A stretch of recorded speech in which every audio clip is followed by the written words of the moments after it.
ಕರ್ನಾಟಕದ ಶಿವಮೊಗ್ಗ ಜಿಲ್ಲಾ ಕೇಂದ್ರದಲ್ಲಿ ಅದೇ ರೀತಿಯಾಗಿ ಬೀದರ್ನಲ್ಲಿ ಇಬ್ಬರು ಹಿಂದೂ ಸಮಾಜದ ವಿಪ್ರ ಸಮುದಾಯದ ವಿದ್ಯಾರ್ಥಿಗಳಿಗೆ ಪರೀಕ್ಷೆಗೆ ಪ್ರವೇಶವನ್ನು ನೀಡುವ ಸಂದರ್ಭದಲ್ಲಿ ಧರ್ಮದ ಸಂಕೇತ ಮತ್ತು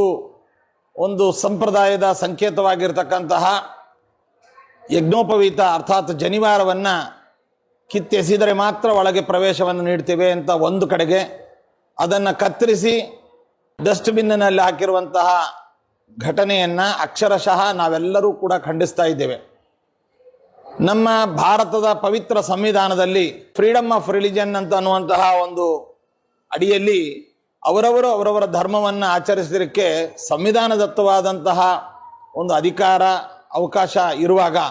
ಸಂವಿಧಾನದ ಬಗ್ಗೆ ಒಂದು ಕಡೆಗೆ ಮಾತನಾಡೋದು, ಸಂವಿಧಾನದಲ್ಲಿ ಹೇಳಿದಂತಹ ಧರ್ಮ ಸ್ವಾತಂತ್ರ್ಯವನ್ನು ಹರಣ ಮಾಡುವಂತಹದ್ದು ಮತ್ತೊಂದು ಕಡೆಗೆ, ಈ ದ್ವಂದ್ವ ನಿಲುವು ಅತ್ಯಂತ ಖಂಡನೀಯವಾಗಿರತಕ್ಕಂಥದ್ದಾಗಿದೆ.